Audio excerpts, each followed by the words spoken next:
बिस्मिल्लाहिर्रहमानिर्रहीम। अस्सलाम वालेकुम स्टूडेंट्स, उम्मीद है कि आप सब खैरियत से होंगे। स्टूडेंट्स, आज के इस लेक्चर में हम द आयरिश ड्रामेटिक रिवाइवल के ऊपर बात करेंगे, मतलब द आयरिश ड्रामेटिक मूवमेंट के ऊपर हम बात करेंगे। बेटा, मैं आपको थोड़ा लिंक कर लूँ कि हमने critical history of English literature जो कि डॉक्टर बी आर मलिक साहब ने लिखी है, उसको हम प्रॉपर्ली शुरू कर चुके हैं। हम मॉडर्न ड्रामा, मॉडर्न ड्रामेटिस्ट तक पहुंच चुके हैं। मॉडर्न ड्रामेटिस्ट भी हम ख़त्म कर चुके हैं। अब मॉडर्न ड्रामेटिस्ट के बाद जो है, अब उसके अगेंस्ट एक रिवाइवल आई थी, द आयरिश ड्रामेटिक रिवाइवल। मतलब जो मॉडर्न ड्रामा था उसका against the Irish dramatic movement आया था। तो आज इस लेक्चर में हम उसको स्टडी करेंगे। अगर पिछले वीडियोस आपने नहीं देखी तो हमारे YouTube channel English with Mohammad Hilal पे सारे वीडियोस सीरियल वाइज मौजूद है, आप जाके देख सकते हैं सारे वीडियोस, और आपका हिस्ट्री का मसला इंशाल्लाह ख़त्म होगा। इससे बढ़ के बेटा, अगर आप लेक्चरशिप के एस्पिरेंट हो या सब्जेक्ट स्पेशलिस्ट के एस्पिरेंट हो, किसी भी कमीशन एग्ज़ाम के लिए आप तैयारी करते, KPPSC, PPPSC, SPSC, FPSC, कोई भी कमीशन एग्ज़ाम के लिए अगर आप तैयारी करते हो लेक्चरशिप के लिए, तो ये सारे notes available for the lectureship आप ये रेड लाइन में आप देख सकते हैं। History of English literature, both MCQs and short notes दोनों हमारे पास मौजूद हैं। General literature MCQs notes, general literature का मतलब जो हमारे पास मैन लिटरेरी फिगर्स है और उनका जो मैन मास्टर पीसेस है उसके ऊपर हमने MCQs बनाए हैं। लिंग्विस्टिक MCQs नोट्स हमारे पास मौजूद है, और इसके साथ साथ हमारा इंटरव्यू के प्रिपरेशन के सारे नोट्स मौजूद है, जो इंशाल्लाह आपको टफ टाइम से बचाएगा और आपको गुड टाइम देगा। तो बेटा, if you all need all these notes, so the WhatsApp number is visible there, you can contact us 0316199175। अब बेटा, द आयरिश ड्रामेटिक रिवाइवल के ऊपर बात करेंगे। तो फर्स्ट पॉइंट आप देख सकते हैं कि फर्स्ट पॉइंट में हमने क्या लिखा है और क्या हम पढ़ेंगे। Modern drama was based on intellect and logic as Shaw and wildly produced. जो हमारे पास मॉडर्न ड्रामा था, तो GB Shaw and Oscar Wilde ने जो ड्रामा प्रोड्यूस किया था उसके अंदर बड़ा इंटेलेक्ट और बड़ा लॉजिकली बेस्ड था, मतलब उसके अंदर लॉजिक बहुत ज़्यादा था। In response to this tradition there came a new movement which is known as Irish movement led by William Butler Yeats. इसकी अगेंस्ट लॉजिक एंड जो हमारे पास इंटेलेक्ट है, इनके अगेंस्ट जो है जो ट्रेडिशन आया, जिस ट्रेडिशन का नाम है the Irish movement, dramatic movement, जिसका वो लीडर कौन था, विलियम बटलर यीट्स। ये आपका MCQs है कि हु प्रोड्यूस और who brought the Irish literary movement, so that was William Butler Yeats. ठीक है बेटा, this was one of the important movement of the modern times. जो मॉडर्न टाइम्स के अंदर जो मूवमेंट्स आए थे, इनमें से जो एक इम्पोर्टेंट मूवमेंट था वो ये है, कौन सा, the Irish dramatic revival. The protagonist of this movement, उसके अंदर जो हमारे पास लोग थे जो मैन प्रोटोगनिस्ट का किरदार अदा करते थे, लेडी ग्रीगरे हमारे पास थी, WB Yeats and James signage. यानी ये तीन हमारे पास ऐसे लोग थे, फर्स्ट जनरेशन से बिलोंग करते थे, किसके, जो हमारे पास आयरिश ड्रामेटिक मूवमेंट के फर्स्ट जनरेशन हैं उससे बिलोंग करते थे, और उन्होंने इस मूवमेंट को इंट्रोड्यूस की। बेटा, शायद ये वीडियो थोड़ा लेंथी होगी, लेकिन इंशाल्लाह जो हमारे पास आयरिश ड्रामेटिक मूवमेंट है उसके सारे जो प्रोटोगनिस्ट है, सारे राइटर्स है, उनके मेन वर्क्स के सब कुछ हम डिस्कस करेंगे। They all wanted to introduce flavour. अब उनका क्या चाहना था कि हम फ्लेवर को इंट्रोड्यूस करें, रिचनेस को हम इंट्रोड्यूस करें प्ले के अंदर, and poetry into the drama, कि हम पोइट्री के अंदर आयरिश ड्रामेटिक मूवमेंट के जो लोग थे वो ये चाहते थे कि हम एक ड्रामा के अंदर हम एक फ्लेवर डालें, ना कि वो बस सोच और विचार और लॉजिक के ऊपर मबनी हो। रिचनेस उसके अंदर हम लाए, पोइट्री हम उसके अंदर लाए। ठीक है बेटा, नेक्स्ट पॉइंट की तरफ हम जाते हैं। They all were of the opinion to produce plays copious in words. Copious in words mean जिसके बहुत ज़्यादा वर्ड्स हो, and at the same time it give reality which is the root of all poetry, because people of Ireland were high imaginative and was rich and living.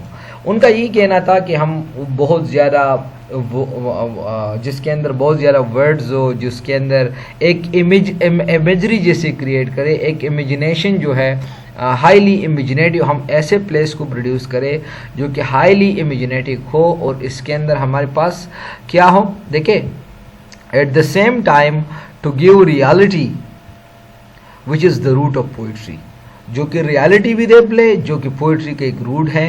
And the people of Ireland were highly imaginative and living, ठीक है। Though they were sure, ये there नहीं है, ये दे है। Though they were sure that the plays of Shaw and Wilde dealt with reality, but it dealt only urban population and ray in a dry and जॉयस manner. उसका ये भी बिलीव था कि श्वा एंड वाइल्डी का जो कंट्रीब्यूशन है, उन्हें जो प्ले लिखी है, वो भी रियलिटी से बिलोंग करते हैं, रियलिटी को रिप्रेजेंट करते थे, लेकिन किसी खास लोगों के लिए वो थी और वो अर्बन पॉपुलेशन के लिए। और इसके अंदर कुछ ड्रे एंड जॉयलेस मैनर जैसी जो है उसमें उसके प्ले लिखी गई है, कोई खास जो है फ्लेवर उसके अंदर नहीं है। They tried to exploit in their plays the richness and pleasant culture of Ireland to appeal the popular imagination of their countrymen as against the intellectual play and others। तो मैंने ऑलरेडी आपको बताया, वो चाहते थे कि हम एक प्लीजेंट जो खुशगवार कल्चर है आयरलैंड का हम वो डाले, जो पॉपुलर इमेजिनेशन है जो आम उस कल्चर के लोगों का वो हम डाले, और हम अगेंस्ट चले जो श्वा ने जो इंटेलेक्चुअल्स प्ले वो लाए हैं। दे थॉट, ये थॉट है, ठीक है बेटा। They thought that had failed on the account of that he had failed। उन्होंने सोचा कि जो श्वा है कि वो फेल हुआ on the account of their being too rational with urban complexities। उन्होंने ये सोचा कि जो श्वा जो है वो अर्बन के जो कॉम्प्लेक्सिटी है उसको पूरा डिपेक्ट करने में वो नाकाम हो चुका है, ठीक है। नेक्स्ट पॉइंट की तरफ हम जाते हैं। The leader of this new movement was W.B. Yeats. Already मैं आपको बता चुका हूँ, विलियम बटलर यीट्स जो है वो इस मूवमेंट का एक प्रोटोगनिस्ट हैं, ठीक है बेटा।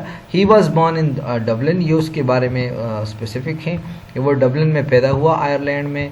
इन his youth he became interested in the Gaelic League, वो गैलिक लीग में बड़ा दिलचस्पी रखा, which had been formed to revive popular interest in the old fairy stories and the folklore with the Irish people.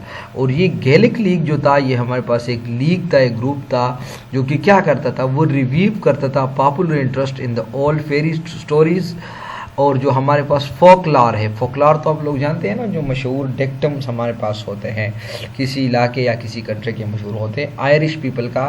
तो gallic league का जो लोग थे वो पुराने कहानियाँ और जो पुराने कहावतें हैं वो आयरिश के पीपल से रिलेटेड वो उसको क्या करते थे, उसको डिग आउट करते थे। तो W.B. यीट्स को बड़ा मज़ा आया और इसका एक हिस्सा बन गया। Yeats was primarily a poet, ये आपका MCQs हो सकता है, आगे वजाहत होगी कि उसके प्लेस के ऊपर भी बड़ा असर पड़ा। टर्न टू ड्रामा, अब वो ड्रामा टर्न हुआ। याद रखिएगा, ये आपका इंटरव्यू का क्वेश्चन भी है कि यीट्स जो था ना, ये तो प्राइमरीली एक पोएट था, लिरिकल रोमांटिक पोएट था, लेकिन क्यों वो ड्रामा की तरफ वो बढ़ गया। तो this is the answer of this question. देखिए, turn to drama because he came under the influence of Gaelic movement, वो गैलिक मूवमेंट में आया, and at the time was the most popular medium for moving a large number of audience। यानी gallic हम already हमने gallic league के ऊपर हमने बात की। हमारे पास ऐसी लीग थी, ऐसे लोग की थी कि जो हमारे पास आयरलैंड के जो फेरी टेल्स है, स्टोरीज है, उसको जो फोकलॉर्स है उसको डिग आउट करते थे। और उस टाइम पे क्या होता था कि बहुत सारे लोग उन लोगों को बहुत ज़्यादा फॉलो करते थे, उनका ऑडियंस बन जाते थे, जो वही फेरी स्टोरीज और जो फोक लॉर को वो क्या करते थे, उसको वो रिव्यू करते थे, उसको वो दोबारा डिग आउट करते थे। तो क्या हुआ, Yeats with the help of Lady Gregory establish Irish amphitheatre.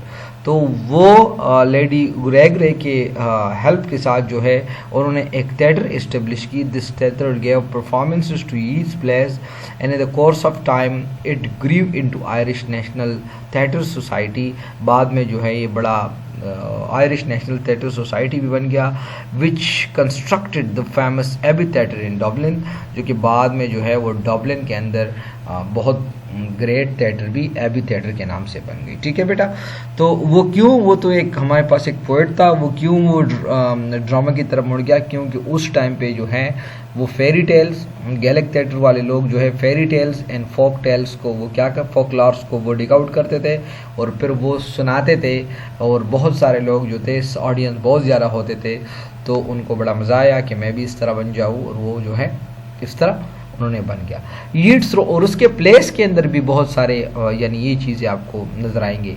Yeats wrote about 30 place, ये आपका एमसीक्यूज है कि WB यीट्स ने जो है उन्होंने 30 प्लेस लिखी है। The most important and well known ones are, उसके जो बड़े मशहूर है, सो द फर्स्ट है the Countess Cathleen and the land of her desire, ये उसके दो बड़े मशहूर प्लेस है।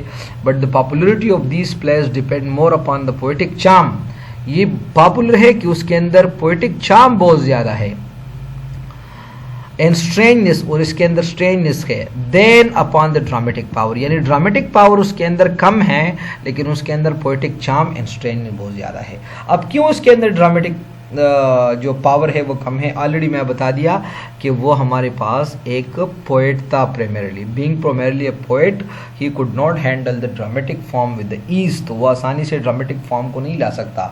ही did not maintain the proper balance between poetry, diction and characterisation, तो मतलब हाँ लाजमी बात है कि वो एक पोएट था और वो इसको काबू में नहीं ला सकता था कि वो कैरेक्टराइजेशन, एक्शन एंड पोइट्री को वो क्या करे, उसको प्रॉपरली उसको बैलेंस करे। नेक्स्ट जो हमारे पास राइटर है, ऑलरेडी ऊपर जिक्र हुई है, लेडी ग्रे जो है, जो कि 1852 में पैदा हुई एंड 1932 में उसका डेथ हुई। She made several experiments in her dramatic work and brought about considerable contribution to Irish dramatic literature, उन्होंने काफ़ी एक्सपेरिमेंट्स भी की और साथ साथ जो है उन्होंने कंसिडरेबल कंट्रीब्यूशन जो है आयरिश ड्रामेटिक थिएटर लिटरेचर में लाया। She drew much of her dramatic material from folklore of her country like Yeats, already मैं आपको बता दिया कि उन्होंने भी अपना प्लेस के अंदर जो है फोकलॉर्स और इससे बहुत ज़्यादा मटेरियल उठाए। And she also road Irish historical place, ये आपका एमसीक्यूज है कि आयरिश हिस्टोरिकल प्लेस किसने लिखी है, तो लेडी ग्रे ने लिखी है। Her best known piece are, उसके जो सबसे मशहूर प्ले है तो ये हमारे पास है द 7 शॉर्ट प्लेस, यानी उसका एक प्ले का नाम है, तो इसको मैं इस कर देता हूँ, इसका जो मास्टर पीस है या जो मशहूर पीस है ये है हमारे पास। अब नेक्स्ट जो हमारे पास बंदा आता है वो हमारे पास है जॉन मिलिंगटन साइनेज, जो कि 1871 में पैदा हुआ एंड 1909 में उसका डेथ हुआ। He was graduated from Dublin, spent a number of years among the peasant of Ireland, Ireland के पीजेंट के साथ जो है वरहा किसानों के साथ रहा। ही lived with the peasant and stayed with them alike, alike का मतलब वो उन जैसे रहने लगा, उन पीजेंट जैसा, उन जैसा ज़ुबान को यूज़ करने लगा, लैंग्वेज को, उन जैसे टेल्स को वो सीखने लगा, ऑब्जर्विंग देयर कस्टम्स, और हत्ता ये कि उन्होंने जो है वो प्लेज लिखना शुरू की और उनका प्लेज इतना बड़े हो गए कि बहुत सारे क्रिटिक्स का ये भी कहना है कि शेक्सपियर के प्लेस के बाद जो है उसके प्लेस बड़े ग्रेट प्लेस है। Synge wrote the rider to the sea, उसका एक प्ले है which is the greatest tragedy written in 20th century, ये बड़ा ग्रेट ट्रेजेडी है जो 20th सेंचुरी का ग्रेटेस्ट है। The shadow of the gallon, जो इसका कॉमेडी है, ये आपका एमसीक्यूज हो सकता है, ठीक है, जो कॉमेडी है। Also wrote play boy of the western world, जो कि उसके अंदर वो क्या करता है, देखिए बेटा बहुत मशहूर है, उसके अंदर वो एक आयरिश बंदे को क्या करता है, इस कैपेबल बना देता है कि तुम मर्डर भी कर सकते हैं और तुम इंसान के अंदर जो है वो फसाद भी पैदा कर सकते हैं, तुम फसादी भी हो और तुम मर्डर भी कर सकते हैं। एक आयरिश मैन का वो बताता है कि he is that capable of glorifying as murderer and प्रोग्रेट्स, कि वो फसाद भी फैला सकता है और मर्डर भी कर सकता है। यीट्स,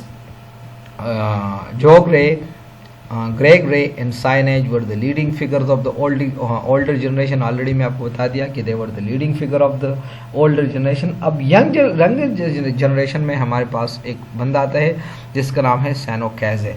अब सैनो कैजे का क्या कंट्रीब्यूशन है बेटा, मैं अभी आपको बता देता हूँ कि उसका ही रोट अ प्ले, उसका एक बहुत ही मशहूर प्ले है, आपने कई दफ़ा नाम सुना होगा, Juno and the peacock, which place him with Synge at the head of the Abbey Theatre dramatist. जो एबी थिएटर के जो ड्रामेटिस्ट है ना, मतलब उसके मशहूर इतना मशहूर हुआ कि साइनेज के साथ भी वो उसको तस्वर किया जाता है कि he is also the head of Abbey theatre dramatist. He mostly mingle tragedy and comedy in his plays as in the plough and the star. वो अपने प्लेस के अंदर एक ही ट्रेजेडी एंड कॉमेडी को मिंगल कर देता है, जैसे कि उन्होंने इस प्ले के अंदर जो है उन्होंने लाई है। ठीक है बेटा, the flow and the star. तो ये आपका एमसीक्यूज भी हो है कि ये किसने लिखी है, सो ये लिखी है सेनो कैजे ने। But he is at the best of the portrayal of women, लेकिन वो औरतों का मंजरकशी बहुत अच्छी तरह कर देता है। His later plays the silver tassie and within the gates are full of satire on modern society. उसके जो लेटर प्लेस है दो, the silver tassie and within the gates जो है ये मॉडर्न सोसाइटी के ऊपर बहुत कड़ी सटायर है, स्पेशली द अनजस्टिस, और ख़ास तौर पे जो जुल्म और ज़्यादा की जाती है टू अंडर प्रिविलेज, जो गरीब लोग हैं उनके साथ। सो बेटा this was about today's lecture. I hope कि आपको बहुत कुछ समझ आया होगा। आपका इसके अलावा भी कोई सवाल हो तो हमारे साथ रहे बेटा, आप कमेंट बॉक्स में पूछ सकते हैं, और हमारा व्हाट्सएप नंबर भी वहाँ पर अवेलेबल है। बेटा आप हमारे साथ रहें, इंशाल्लाह आप लोगों का बहुत ज़्यादा फ़ायदा होगा। इंशाल्लाह इस नेक्स्ट लेक्चर में हम पोएटिक ड्रामा के ऊपर बात करेंगे, और इस लेक्चर थोड़ा लेंथी हुआ, लेकिन जो हमारे पास आयरिश ड्रामेटिक मूवमेंट है हमने कोशिश की कि उसको हम कंप्लीट जो है उसको हम कंप्लीट कर ले, और हम कर चुके हैं। थैंक यू बेटा, अल्लाह हाफिज़।